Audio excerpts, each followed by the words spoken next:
Hi, folks, and good evening. Welcome to this evening's webinar. Our topic tonight is the age-old problem of suffering, the problem of pain. We've called it pain and pandemics because of the current situation. And we're asking the question, does a good God exist? It's obviously not a new question. It's a question that has stalked humanity for centuries, thousands of years, in fact. One of the oldest pieces of literature that we have available today from the ancient Near East features a bereaved man who cries out, "I cry out to you, God, but you do not answer. I stand up, but you merely look at me." One of the oldest pieces of literature that we have available from the ancient Near East. So humanity has been wrestling with this problem for a very, very long time. And although since the days of Job, who I just quoted, to today, so much has changed, the web, technology, medical treatments, all sorts have changed, but the cry of our hearts is still, when we're faced with suffering, very similar. So many things have changed, yet so many things have stayed the same. And the logical puzzle that we face, which gets hurled at Christians by atheists all the time, is God unwilling or unable to deal with the problem of evil and suffering? Because if he's either of those things, that is a hammer blow to the biblical Christian conception of a God who is both good and powerful. So in the course of the next hour, we're going to be discussing this great subject. And we're going to kind of do so down two threads. The first is going to be about comprehending. Is there a way of understanding suffering? Is there a way of making sense of the suffering that we experience in the world or not? The second thread that we're going to take is about coping. How can we navigate a course through a world which is deeply broken and in which we all experience pain?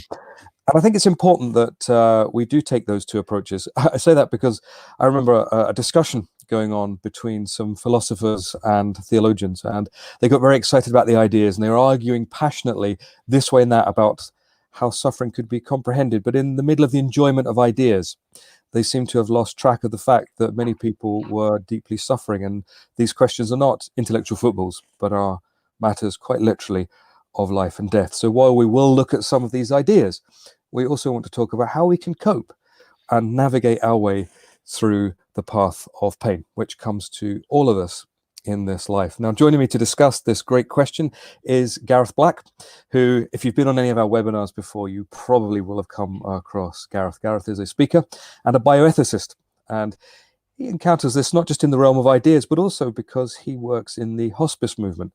And so observing suffering is something that he does on a week-by-week basis.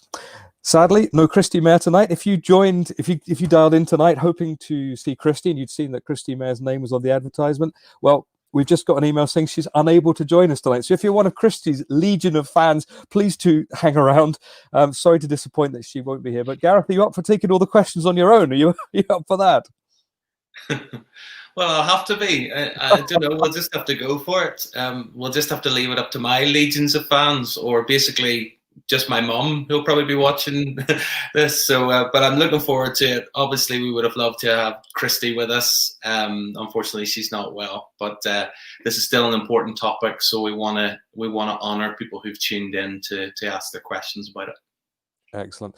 So if you'd like to submit a question and steer where our discussion goes over the course of the next hour, as ever, we're going to be using Pigeonhole tonight, which is a little question and answer system. If you open your web browser and put in pigeonhole.at, that's pigeonhole, one word, .at, that will open up the question and answer panel just for this discussion.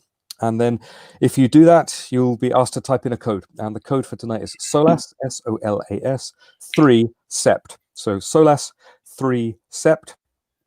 That will open up a little Q&A panel, and you can fire in any question that you would like us to address about this whole question of God and suffering. Anything around that, please fire questions in. You'll also notice if you log in there that you can vote for questions. I see there's a few in there already.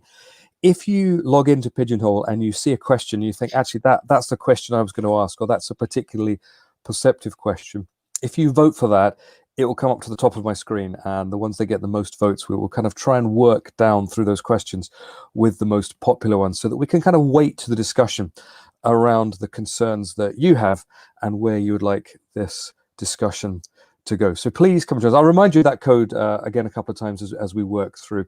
I'm going to ask Gareth if he can sort of open up some of this discussion. I mentioned those two threads of, first of all, comprehending, and then secondly, coping. I think we'll look some at the comprehending angle first of all, Gareth, if you're okay with that, and then we'll move on to maybe some of the questions about how we cope and navigate our way through suffering. So let's start off with, then, is it possible to understand this, the problem of pain and suffering, the scale of pain and suffering? Doesn't that make a very strong claim that a good God doesn't exist? Well, thank you for breaking me in gently, Gavin. This is the central question, and it is the toughest question that I think any of us, and particularly those of us who are Christians, can face. And I really appreciate what you said at the beginning about there being two dimensions to this, and particularly what you said about this being an issue of personal experience, because I think for most of us, this question is raised and we find ourselves wondering about this kind of issue, no matter what we believe, often not through sort of interest in philosophy or coming across it in a philosophical textbook, but very much by personal experience, facing suffering either in our own lives or in that of others. It certainly was my experience when I first came across this as a 9-year-old. I spoke to a man just at the weekend who lost his 11-year-old daughter suddenly, who got very ill and died very suddenly on a school trip. How you deal with that trauma and get through the grief, but also then navigate the questions that fall, I really don't know.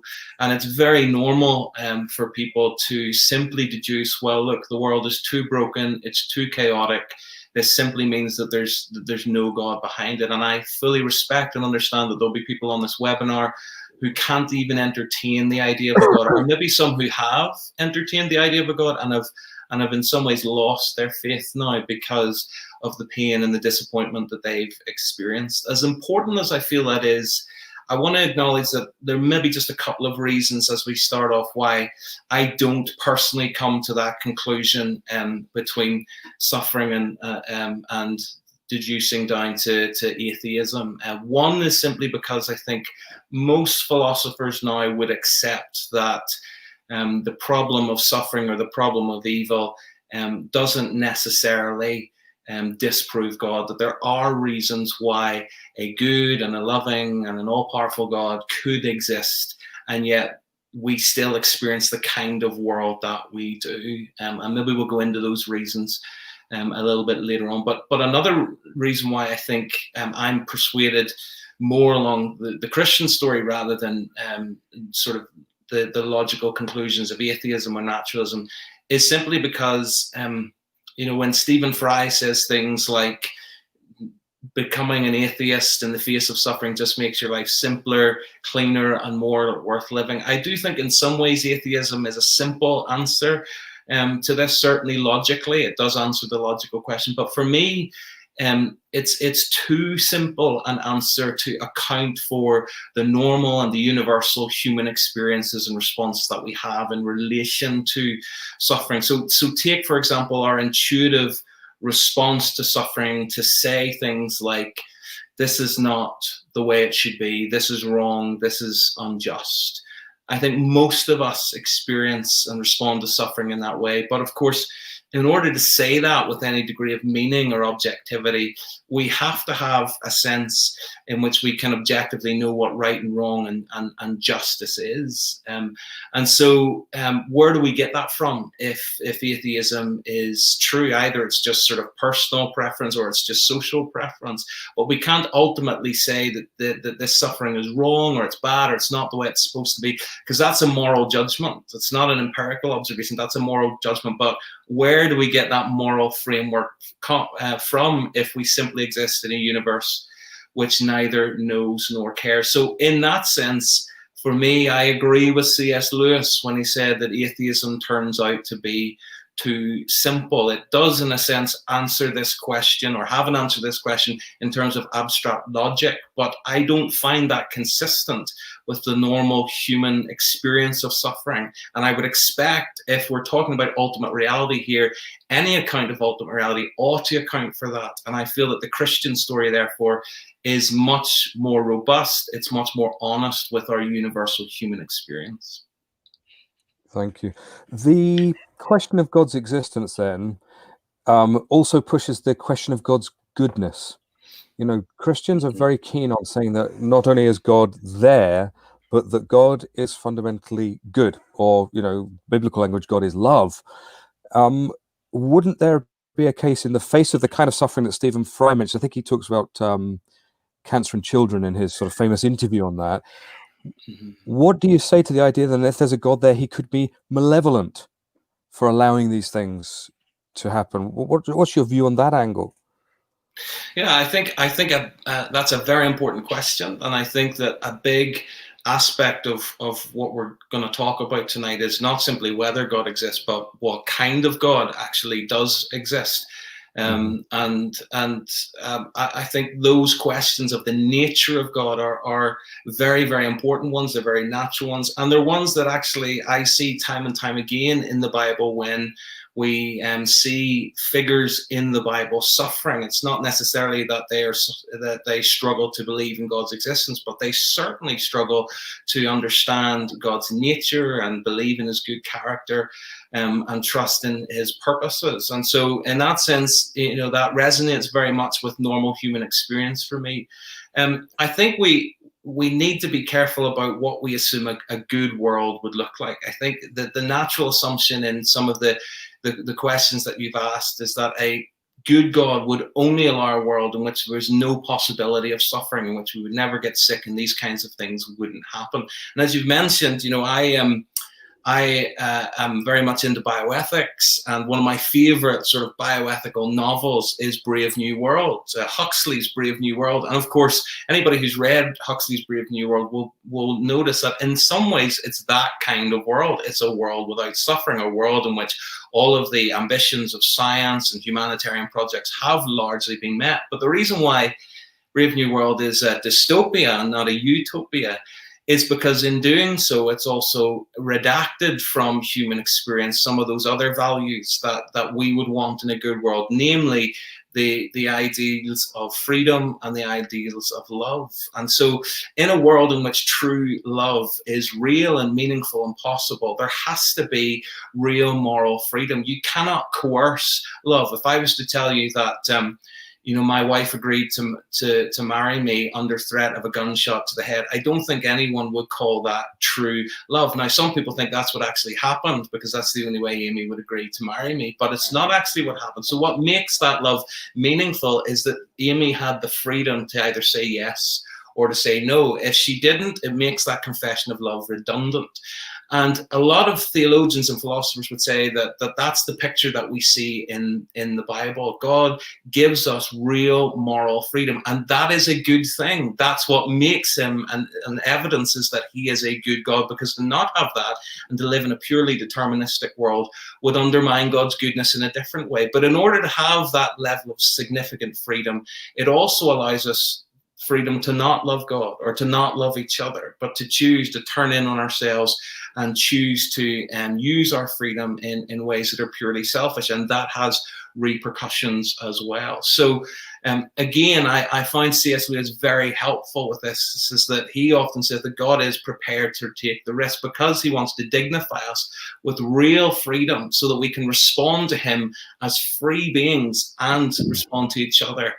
He has to allow a world in which that is possible, but that also allows us and necessitates that we live in a world in which we can use our freedom to cause either ourselves or others to suffer. So that takes us down the line. I suppose that's called the classic free will defense, isn't it? But that perhaps gives an explanation of, I don't know, Stalin's purges or the killing fields or whatever, explains and suggests a logical reason why God grants freedom to humanity that we can use or misuse. But it doesn't explain earthquakes and tsunamis and cancers, does it? It doesn't explain natural disasters. That might provide a logical answer to human action, but it doesn't explain tsunamis. Is there any way of comprehending those sort of natural events that are not, or don't seem to be directly linked to human freedom and its abuse? Yeah, I think that's sort of the next question, logically, isn't it? So what about those situations and those causes of suffering that appear to have no human agency?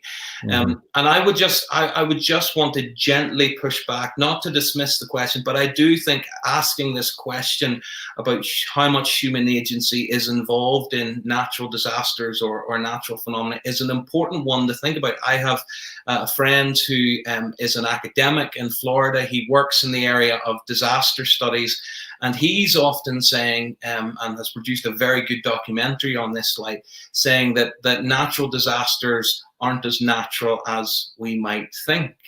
And of course, you know, in our world, as the Bible has made clear from page 1, our world is in a sense a very precious garden that, if cultivated in the right way, can produce incredible and abundant resources, but if mismanaged can also lead to all kinds of problems. And so it may well be, and I'm not saying this absolute in an absolute sense, but it may well be that things like disasters like famine or diseases, even COVID, or violent weather patterns that cause all kinds of disasters.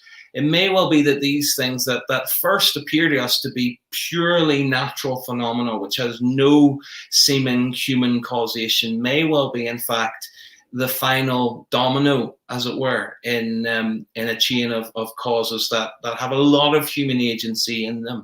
And I think with things like climate science, we're beginning to understand that some of these things do have a human origin. But for me, the real question is, what is it that makes a natural disaster a natural disaster? And I'm not trying to play around with the term here, but you know, we often only attribute or put that label natural disaster on something like you've mentioned, you know, like an earthquake or a tsunami, that causes death on a very large scale. So in some ways, a heart attack is a natural disaster. It certainly involves natural properties, and it's a disaster for the individual whose heart it is. But also on the other side, there's movement of tectonic plates and earthquakes under the ocean, and even tsunamis that occur all the time, and some people have suggested are very contingent for life on our planet, that don't, in a sense, cause death or damage or anything like that. But they're the same thing. So when I think often about this, and there are different views on this, but when I often want to boil it down and ask, well, what is it that makes these things a disaster? And for me, the real thing that makes it a disaster is that lives are lost. Death, in that sense, is the real problem. So the question is that, given that there might be reasons why God would allow us to live in that kind of world, and of course we need to make wise decisions again about where we live in that world, given what we know about science and fault lines and things like that. Is there something that God has done about the disaster of death itself? And I do think, of course, in the Christian story, there is a yes answer to that particular question. So these are complex. We could do a whole webinar on natural disasters, but those are just some of the threads that I pull on to try and understand some of this. Okay, thank you. The Q&A board has started to move. There's a few questions coming in, so thank you very much if you're one of the people that has just submitted a question. The Q&A board is over at pigeonhole.at. So if you do want to get involved in the discussion, go across to pigeonhole.at and type in the code when you get there, SOLAS, S-O-L-A-S, 3-SEPT. SOLAS 3-SEPT. That'll bring you into the Q&A board for tonight. And several people are voting for some of the questions there, and the questions are moving up and down. We'll come to those in a minute. As we said at the beginning, we're going to sort of move from some of these questions of understanding suffering towards questions of coping with it as we move through, and we'll get to your questions in a few minutes' time. Gareth, I've got another question for you around this whole area of sort of understanding, and it's this: people naturally, I've done it myself in the middle of suffering, asked why. You know, in a tragic bereavement, you ask why. There must be some sense, some meaning to this. Is that a meaningful question? Can we actually find a reason for the suffering that we experience in life, or is that just a meaningless question that we can't hope to approach?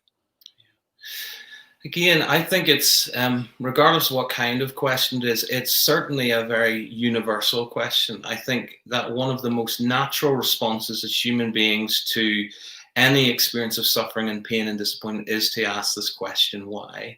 And I think whether it's meaningful or not depends largely on our worldview. It's interesting that Christopher Hitchens, who many people will be familiar with, very famous and vocal atheist who tragically passed away some years ago. When Christopher Hitchens was essentially dying of terminal cancer, he was once interviewed by CNN and asked this very question: Christopher, do you ever ask the question why? And I found his response very honest, intriguing, and also tragic at the same time, because he said, look, you can't help but ask yourself the question. Everybody does. You have to ask, why me? But he said, in the end, you have to just bat it away as a meaningless question. Everybody has to go sometimes, he says, and why not me at this particular occasion? I find that very honest, because in some ways, if we live in a universe that is ultimately meaningless and fatalistic, and there is no rhyme nor reason to any of this, and there's no good and no justice, and DNA just is, and we dance to his music, as Richard Dawkins famously said, then it's not just God that's the delusion, but it's also that why question. It's actually meaningless, and we have to bat it away, because the universe that created us and in whose image we're made is ultimately silent. It neither knows nor cares. The Christian story, of course, is very different, because God, has created us, and he lies behind everything in this world, and he sustains it. Then there is that question of why has this been the case? Why has this happened? Why now? And that why question takes on a very meaningful significance. It's not one to be batted away.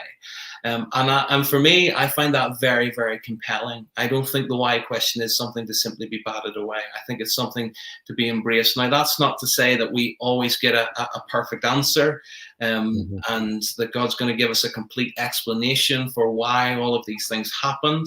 And I think there are other reasons for trusting that God is good and in control beyond just a full explanation, if we could even cope with it.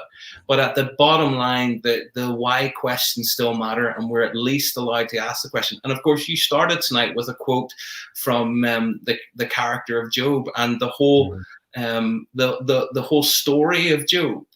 In one way is a question of this explanation of why has this happened, and of course it doesn't end with a perfect explanation, but at least what we see is the question being dignified, and God being both able and willing to engage in it with Job, which is most people think the oldest story in the Bible itself. Yeah. And obviously, suffering and pain is something we all experience. I know that I mentioned at the beginning that you work in the hospice movement as a volunteer, and so you experience and you see this week in, week out. I know that you weren't in work last week because you were at a funeral. This isn't sort of just theory. What is it that, in the context of real suffering, you don't just bat the questions away, like Hitchens says, but you think that the Christian story provides a more coherent explanation that gives you some meaning and comfort and hope in the reality of this world with its cancers and its tsunamis? Why do you think this Christian story gives you something in the middle of this that's important? Yeah. Well, I think the reason why I'm personally persuaded, I mean, it's part of a much bigger canvas of why I think there are good and strong, compelling reasons that God exists. Now, obviously, the suffering raises a particular question, and I'm certainly not saying that being a Christian provides us with all of those answers. But as you say, for me, what it does provide is a much more coherent story that corresponds with human experience as I see it. And I've mentioned one element of that in terms of how it dignifies these why questions. But another couple of reasons why I think is because we see ourselves responding to suffering in very significant and almost universal ways. And one of those is that whatever our experience of suffering, all of us need to be not left alone in it. And so this need for presence, and of course this very much is at the heart of things like the hospice movement, the need to not leave people alone, and the need to engage with people.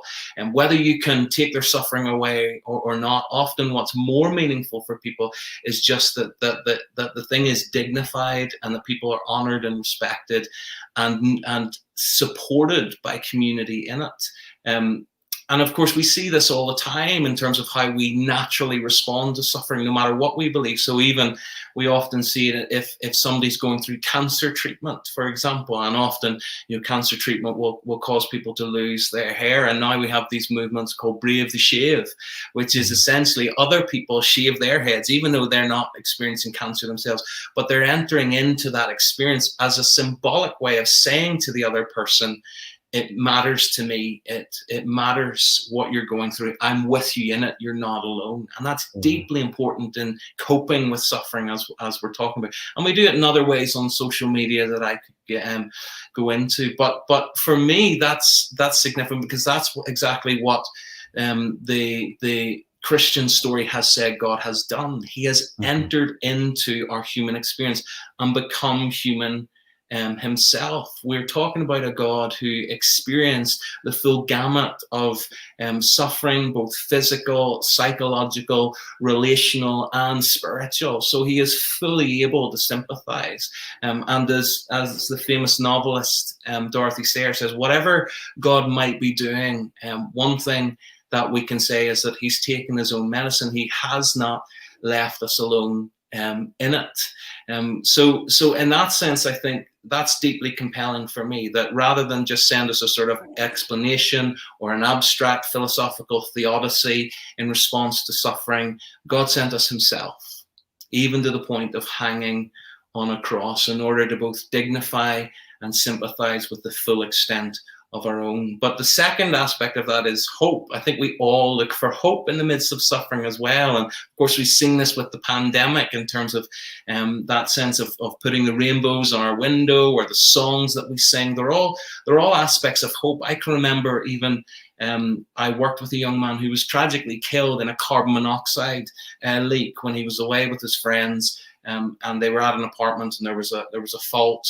in the system, and there was a carbon monoxide leak, and two of them were killed, including my friend. And ever since that, as tragic as that was, the way his family responded to it was to set up a foundation. And of course, the purpose of that foundation was to encourage and to legislate and to lobby for carbon monoxide alarms to be in all kinds of holiday homes, so that this tragedy would never happen again. And of course, that's often what foundations do. They are responding to the sense of, look, we've experienced this.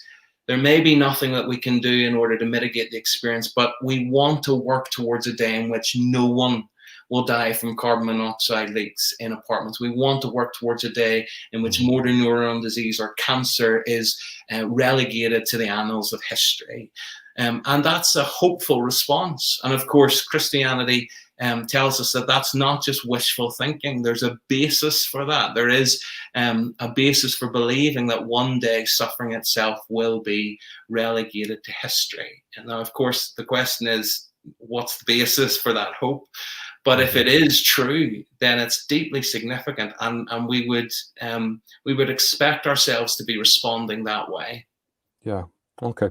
I mean, I remember standing at a graveside once and thinking, if atoms and molecules if that's all we are, then we really are staring into the abyss, and it's sort of an unbearable thing with no hope. But I want to put to you a question that comes from atheists in counter to that, because an atheist said to me a while ago that they thought it was mentally damaging for people who are suffering to be told that a good God had overseen this and allowed it to happen, and that was actually harmful.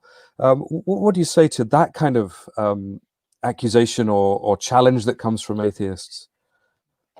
Yeah, I think this whole question of psychological damage and mental health it's an increasing conversation, and a very important one, isn't it, in the context of suffering. And this question of whether belief in God is actually damaging to your mental health is an important one as well. And for me, I think it really depends on what kind of God we think is behind the universe. Who is this God? And for me, if it is the gods of Greek mythology, the kind of mercurial, capricious, vengeful deities that we might associate with Mount Olympus, then yes, I can fully appreciate how that kind of God, who you never quite know, what that God is like. You never quite know if you're on their side. You never quite know if today they're going to bless you and tomorrow they're going to curse you just for the sport of it.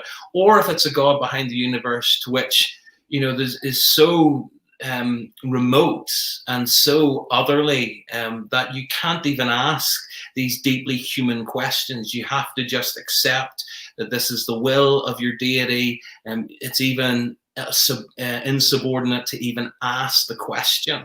You have to just accept it deterministically. I can understand how those kinds of gods and that kind of idea can be very damaging, because again, as I've made the case, I think they ask us to compromise so many elements of our humanity.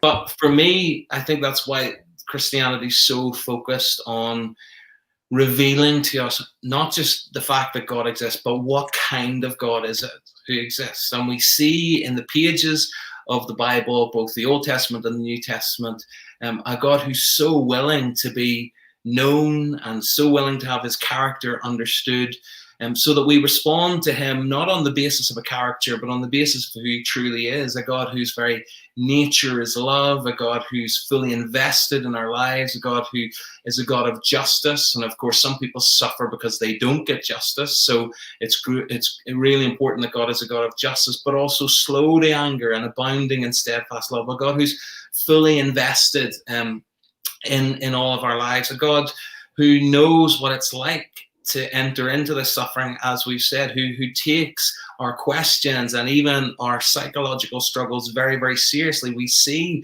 all kinds of people in the Bible, real figures who would be recognized as sort of men and women of God struggling with mental health, and God doesn't dismiss it. He enters in, he deals with the psychological elements, the physical elements, the spiritual elements. We're talking about a God who has scars here tonight. We're talking about a God who knows what it's like to say, my soul is in anguish even to the point of death, who psychologically suffered himself even to the point of sweating drops of blood. So of course, people can take Christianity and use it for psychological damage. I'm not saying in all of that Christians are very sincere believers because, should never, in a sense, struggle psychologically or experience things like clinical depression. Of course not. But what I am saying is if this is the kind of God who the Christian story presents to us, then I think there's a case for saying that could be good for our well-being rather than detrimental. Of course, it doesn't answer all the questions, but it does take our questions very seriously. And there's increasing literature coming out suggesting that belief in God is good for your mental health. Think of Andrew Sims' book, Is Religion Delusional? Or another book, God is Good for You.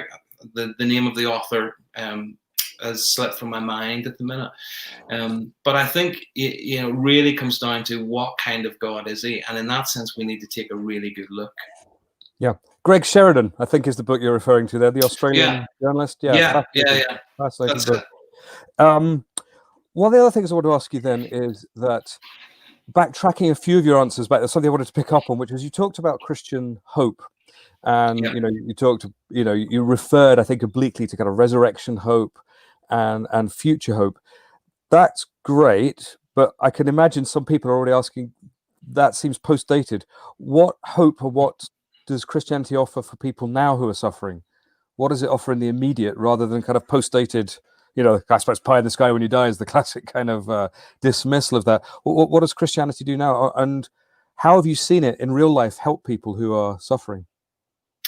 Yeah, that's a great question. I mean, there's a couple of dimensions to it. The first question is whether there is a rational basis for this hope. And I would encourage people to check out some books in that regard, because of course the belief that God doesn't exist and that we're not accountable, or that this is all just meanness, can equally be as much of a psychological crutch as the belief that God does. So that is an important element. The thing about Christianity, and I think its greatest strength, is that it's rooted in history. And a lot of the claims of certainly the claim of resurrection, they're all historically, in a sense, verifiable. And of course, if you look at some of the basic details surrounding the claims and the events of Jesus' resurrection, the fact that he was crucified by the Romans, the fact that there was no body, the fact that the disciples really believed that they'd seen him, and then the explosion of the Christian movement. Those are all ideas that historians and thinkers in this area, whether they're Christian or not, take very, very seriously. And if you look then for the best plausible explanation for that, I think we'll often come to the conclusion that it did actually happen. Now, so in that sense, there's the basis for it. The question is, okay, well, does that just sort of leave all hope to well into the future, or whenever we die, or as you say, it's sort of left in the sky, as it were? But I wouldn't say that. I think actually that's a hope that fuels and shapes and structures our life in very many different ways in the here and now. And of course, one aspect of that is in the formation of a Christian community. And when we've talked about the need for presence, and I think one of the most important things that I've seen in regards to helping people navigate these questions of suffering is the role of a really Christian community. Now, that's not to say that other communities can't provide the same level of care, but to be in a community that believes these things and lives them out to the point of all kinds of levels of altruism and sacrifice and all the rest of it that people make in order to prioritize these things, because their hope is beyond even death itself, is deeply significant for people. One of the ways that I've personally seen this work out, and I'll just finish with this sort of short stories, with a friend of mine who I was studying with a number of years ago at a centre in Oxford. She was 22 at the time. She was an American girl, very intelligent, had a blue in sports from Oxford. She just had her whole life in front of her, and between terms she'd gone back to America and then was flying back, and on the flight back to England she collapsed. And to cut a long story short, it became, she was diagnosed with what was known as a cavernova, which was a clot that bleeds at the back of the brain. She was given 5 years to live, and she was told that she would physically and neurologically degenerate over that particular time. And so from going to, the height of strength and her whole life in front of her, to being told within a couple of weeks that, this is your prognosis, was devastating for her. And again, she was now in England. She wasn't even around her family or her normal support network. But to see her use her faith to respond to this with incredible strength and dignity was great. It was an honor to be part of a community that served and supported her. She ended up in a dark room because of the lights. Her brain was affected by that. So for 2 months, she sat in a little bedroom in one of the halls at Oxford, and we just looked after her and cared for her. But I can remember her telling me this story in the midst of it. She got up from her bed and, again, couldn't see very well, couldn't walk or do many physical things very well. But she stood in the mirror in front of herself and asked herself this question. She said, "Is this the most able I'm ever going to be? Is this the most articulate that I'm ever going to be now? Is this the most physically able that I'm ever going to be? Or is it all going to be downhill from here?" And on the basis of her Christian hope, she looked at herself in the mirror and said, "No, because if Jesus Christ is risen from the dead, this is not the end of my story. And one day, even this suffering will be relegated to history, and I will dance and sing and be more than I have ever been. Even at my greatest moment of strength, I'm only a shadow of my future self." That idea. And that was, I remember her telling us that story. There wasn't a dry eye in the house, but it was real. It wasn't sensationalized in any way. She was coping and working through this, and it was her Christian faith that galvanized all of that strength. Yeah. Thank you for that. Okay, we're going to go straight over to the Q&A now for the last 20-25 minutes or so. So have a big, deep breath, Gareth, because you've managed to field all of that on your own in Kristi's absence. So yeah, have a drink, and then I'll go across to the Q&A board. Thank you so much for all the people that have been over to the Q&A and put the questions in there. And we'll go across now to the top one here. Gareth, the first question comes in. It's an anonymous one, and it says, "Why doesn't God seem to answer prayers for healing anymore? Has he gone away? Does he not care anymore?" Yeah, I think this is a really important question, and thank you to whoever's asked it. I don't know the story or whatever your own personal experience is behind it, but I do believe that God does. And I think this question of the silence of heaven and unanswered prayer is a very important one. I think that the last part of your question, does God not care because he hasn't answered my prayer, is a very important one. And I think when we look at, again, the Christian story, and particularly look at the Bible itself, I think one of the things that we can certainly say in answer to this question is, in relation to this question, does he not care? The answer is yes, he absolutely does.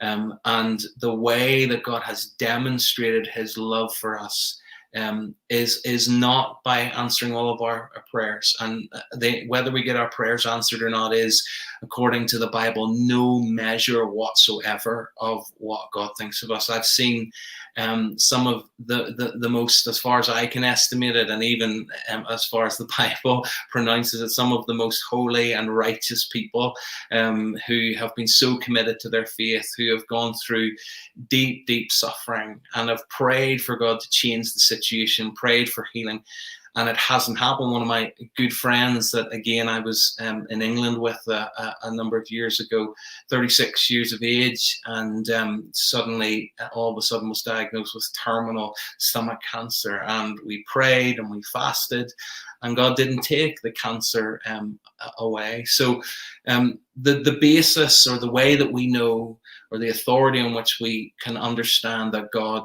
loves us, is not how he answers our prayers individually at any given moment of time. The Bible says that God demonstrates his love for us in that while we were rebels and away from God and sinners, if you want to use that language, Jesus came and died for us. And God has invested in us in all kinds of different ways. I don't have a simple or an easy answer as to why God hasn't brought healing. Sometimes he does.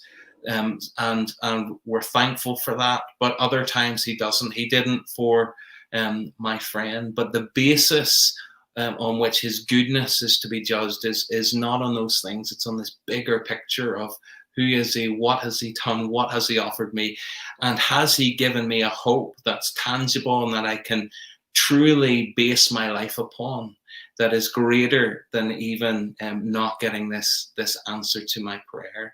My final encouragement on the practical element of that would be to say, don't stop, don't give up. Know that God loves you. Know that he values your prayers. I don't know what his purposes are for even if there's an element of timing in this. Maybe he will answer it and heal later on. Maybe he won't. But certainly the answer to this question of does he not care, or has he gone away?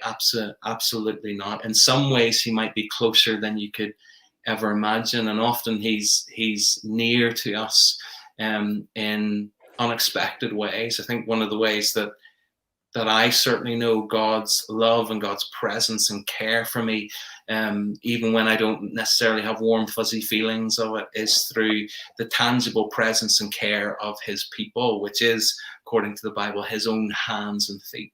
Mm-hmm. So thank you for that question, and know that God loves you. Mm-hmm. That actually takes us into the next question. By the way, just thank you for saying that you're not going to give a simplistic answer. I thought that was really helpful, because simple answers are often trite in the face of the real suffering that many people watching this tonight will probably be experiencing. But the end of your answer actually takes us into the next question that's come up towards the top of the board here, from somebody called Alice, who writes, "The role of the church community in helping people in suffering is not talked about enough. It got me through. Please don't miss this out here. Say more about why this is and how to access it." So I think we've covered some of that, but could you add anything to that, to what you said before? Yeah, I think, as I've said, the role and the importance of presence in the midst of suffering is in itself absolutely vital. And many people say, even when there's been no medicinal or physical remedy, what really has made the difference is a community of people who are prepared to be there and stay there. And again, you know, this is it goes back to, Gavin, what you started with in terms of Job, the story of Job. His friends come along and they're really helpful when they're just there and they say nothing. And then when they try to explain it or articulate sort of all the ins and outs of it, that's when they become a nuisance and actually get it wrong and become very unhelpful. But I think it's really important to have this. And I think churches do often take this very seriously, just this you know, this ability to bear one another's burdens, which is a command in the Bible, that we are called to see ourselves as connected to one another, to love one another as Christ has loved us. And of course, that love was tangible. It was practical. It was prepared to get into the midst, right into the difficulty of the situation, and do what could be done. And certainly, you know, that in my own experience, the presence of Christian people. And again, I don't want to say that it's only Christian people who can provide this, but it's very, very important. It's interesting to me that when we often use this verse in Solus, always be ready to give a reason for the hope within you, and do it with gentleness and respect. And we often talk about that in terms of articulating our faith. But the you there, always be ready to give a reason for the hope within you, is plural, because the author is talking to the church. And so, you know, in some ways, in the face of suffering, which again is the context when that text was written, it was writing to people who were suffering. In some ways, people who have hope in the midst of suffering and who stand out, you can sort of write it off as an anomaly, can't you? And some people are just, you know, sort of stand out in that area. But when you have a whole group of people who are undergirded by this hope, and it works out in tangible, altruistic, sacrificial, practical support and love for one another, it's very hard to write off. And in that sense, I think we need to see that our witness is not just individual, but it's also corporate. Our strength is in many ways in our numbers. So absolutely, the role of Christian community is vital. There's a comment that's been written underneath that question. Thank you, Eva, for putting your comment to that question. Eva's written, we suffered during the lockdown. My church community kept me from feeling alone. Without that, I know I would have become steadily more depressed. So a little testimony thrown onto the question board there from someone who has just experienced what you are talking about there. There was just a little part at the end of that last question. I wonder if you could go back to. Someone said, I can't remember who asked the previous question. Let me get the name. It was Alice. How can somebody access that kind of church community? If they're not part of a church community, how can they access that kind of community support and strength that you've just referred to, and which Eva has just testified about on the Q&A board? Well, the most immediate way that you can do that is if you already know a Christian, by all means, talk to them, ask them about how you can get connected. Mention maybe that you were watching the webinar and you had some questions, or you find some things helpful, maybe even unhelpful. The other thing you could do is contact us at Solus, and we'd be happy to point you in the direction of a local church. I mean, most churches do have some kind of website or online presence. So even if you just Google sort of churches near me, that will connect you with churches. But the best way, obviously, is to connect with people, because at the end of the day, that is what church is really all about. Now, obviously, under the current restrictions, church meetings and gatherings are more restricted than they have been. So you may need to know exactly what individual churches are doing. But I would just encourage you, this is really, really important. And you don't need to know everything about Christianity. You don't need to agree with anything or everything about Christianity in order to engage and in order to start being part of a Christian community. I know all Christian communities would love to welcome somebody who has questions in, and to engage with them, and to just, you know, not treat you as a project, as somebody to just sort of dish all this information out and see become a Christian, but simply someone to care for and love and support. And of course, a lot of the way people suffer, even today, even before lockdown, but certainly after lockdown, is loneliness. And the church in various forms has always been a real avenue for connecting people and supporting people and avoiding the loneliness that often even our health service and social services struggle to really meet the need for.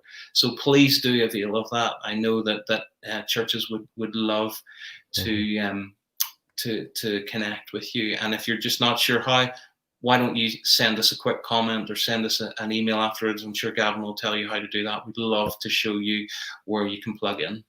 Okay, thank you. I'm going to skip over a couple of questions. There's a few which have gone on to other subjects about politics and those that haven't heard the gospel. We're trying to stay kind of, if those are your questions, we're really trying to stay on the subject of God and suffering. So, Gareth, there's another one just under that I want to I think someone's picking you up on something you said earlier on. Again, this one hasn't got a name on it, but I want to ask you about this one. Someone said, I don't understand why Christians think that God suffers with us explains anything. To me, that just means that someone else is in pain too, i.e. God, which means more pain, not less. Please, can you explain why the God suffering with us thing that you mentioned, and particularly in reference to the cross of Christ, why is that helpful? And what does that answer, and how does that help you to navigate this painful world? Yeah, I think you can look at it that way, but for me, I think it goes back to this idea of a God who takes our suffering seriously and a God who's not removed from it. So in a sense, it doesn't provide a perfect explanation for why Christianity is absolutely the right answer in the midst of this, and of course, it doesn't necessarily take the suffering away. But for me, it does show me that if this is real and this has happened and God has come into human history and experienced what we are told he experienced in the gospel accounts and the biographies of Jesus, then it does suggest that one thing that we can say about God is that he hasn't remained distant from it. He understands it, and I find it much easier to relate to a God who takes my suffering seriously and is aware of it and more aware of it than anybody else on this planet could be. I find that very, very important. So rather than it, just sort of saying it doesn't explain anything, it might not explain a lot, but it certainly provides a resource. And it helps us to see the kind of God that we're talking about. And so for me, that's a really, really important element. And it's one that, I remember hearing John Lennox tell a story about this when he was in Europe with some Jewish friends who had abandoned their faith in God because of the Holocaust. And again, they'd found out that he'd come to faith in Jesus, and they were kind of pushing him on this, and obviously an experience of losing loved ones through something like the Holocaust is hard to imagine, but that's what destroyed their faith in God. And I can remember him saying, the God that I follow is a God who's ended up on the cross. And if that's who God is, then the question is, what is he doing on a cross? And for those people, it was deeply significant. I remember him telling the story that actually the thought of that and just that penny dropping, that here was a God who took our suffering so seriously as to enter into it, even to the point of death itself. That's the kind of God that may not answer all of our questions, but it's certainly a God that we can trust and who has not remained distant from it. So yeah, I think in terms of honoring, again, these human dimensions to our suffering, I think that's certainly an important element of the Christian story. Okay. Next question then comes in from Elena, and she's asked kind of a multifaceted question. I don't think we've got time to do all of it, but she does want to throw a particular Bible verse at you, Gareth, to see what you're going to do with this one, which is that the Apostle Paul in the New Testament, wrote several books in the New Testament, said that he counted suffering as a joy. In fact, he seemed to think that some of his sufferings were actually in some way beneficial for him and were kind of necessary for his progress. How could it be that his suffering was something he counted as joy, and what possible good could it have done him? Okay, that's a great question. I think our initial response to that is, how on earth could he possibly say that? There's nothing joyful about suffering. And I think we need to be careful about that kind of idea that, you know, we ought to suffer or we should pursue suffering because it has certain benefits. I don't think that he said what he means is that the suffering itself is joyful. I think what he goes on to say, if we're in the same passage, I think we're talking about Romans 5 here, is that what that experience of suffering produces in our lives in terms of perspective, in terms of how it shapes our character, is in a sense something that is very beneficial. And in that sense, we should be joyful and thankful that it's produced that. But that's different to saying that, you know, suffering itself is a very good thing. There's another part of the New Testament that says no suffering at the time is enjoyable, but it produces, you know, something good in terms of our own characters. And I think that's what he's talking about. And of course, that's not necessarily something that only Christians believe in. I know that many people who've gone through very difficult experience would say that navigating that particular experience has shaped them. It's shaped their perspectives. It's shaped, as I said, their priorities. It's shaped the things that are meaningful in life. And I think we see this all the time, you know, in terms of bucket lists and things like that. You know, experience of suffering have a way of shaping what is most important to us, be it family or be it you know, experiences, or be it even, you know, our faith itself. It has a way of clearing away a lot of the haze and identifying what's ultimately important. It has a way of helping us empathize with others in terms of suffering. And so in that sense, there are benefits to the experience of suffering. But again, I would want to just be careful that we don't sort of then say that suffering is something to pursue. I think when the Bible talks about that, is that these things happen, and at the time they're not pleasant, but they're not completely meaningless. They're not completely redundant of benefit to our lives. Now, you got to be careful who you say that to. So it can be very, very unhelpful to say this kind of thing to someone when they're in the midst of their pain, or even sort of quote other parts of the book of Romans that says all things work together for good. We can be very well-meaning in that approach, but actually do a lot of damage because it doesn't honor the experience and the brokenness and the pain that some people are in. And those things might be helpful at a different time, but we got to just have real discernment about when and where we say these things. But in principle, certainly in terms of how it shapes us, suffering can be beneficial. And if we value those things that it produces in our lives, then in that sense, we can be joyful or rejoice in that sense that they're there. Okay, thank you. Probably time for one more now before we wrap things up. Daniel Hull writes, in terms of talking about the problem of pain, what's the best way to respond to that God doesn't cause the pain without getting into too much philosophical jargon, which turns most people off? Wow. Yeah. I mean, I think the best way probably to approach this without getting sort of into jargon is to often ask questions. And I think we got to be really careful when we approach people, because as we said right at the beginning, our experiences, our questions, our emotions when it comes to this topic often come much more from the side of personal experience than they do from just sort of abstract philosophical thinking. And if we don't honor that experience, even though we might have a great logical answer to the question, then we can do real damage, and we can actually lose the person, even if we have a great answer. So I would want, my approach would be always to try and really identify where is this coming from, what is the experience, and then sort of ask some of these questions that we that we've talked about at the beginning of the webinar. How did they make sense of suffering? How did they account for it? Do they see it as unjust, as problematic? How does their particular worldview account for that?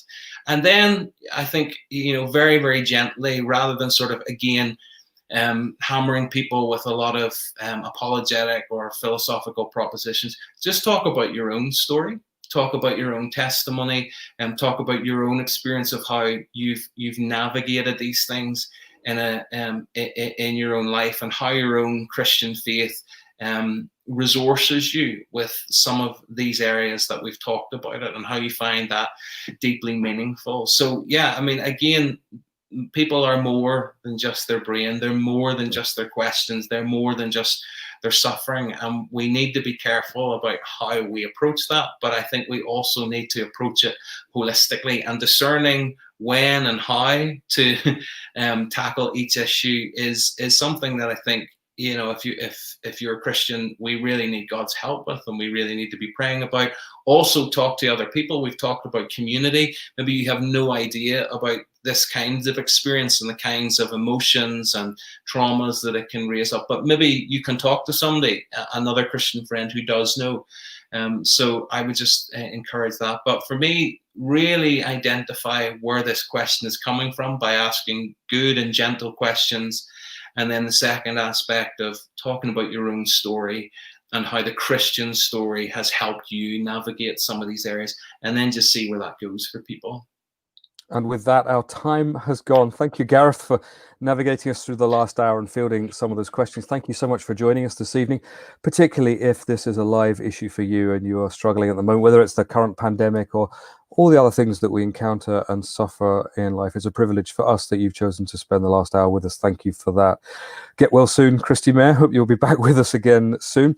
Just want to put up a slide now, David, if you could throw up the one with some extra resources. If you want to explore any of these questions further, there's some great books written by some friends that we have in various places. Our friend Vince Vitale wrote Why Suffering with the late Ravi Zacharias. Where is God in All the Suffering is a book which is coming out this month, and Adi Bannister is going to be talking very soon on the Solus website to Amy Orr Ewing, the author of that book. Timothy Keller's book, Walking with God Through Pain and Suffering, I've put up there because I found that particularly helpful after the death of a friend 6 years ago.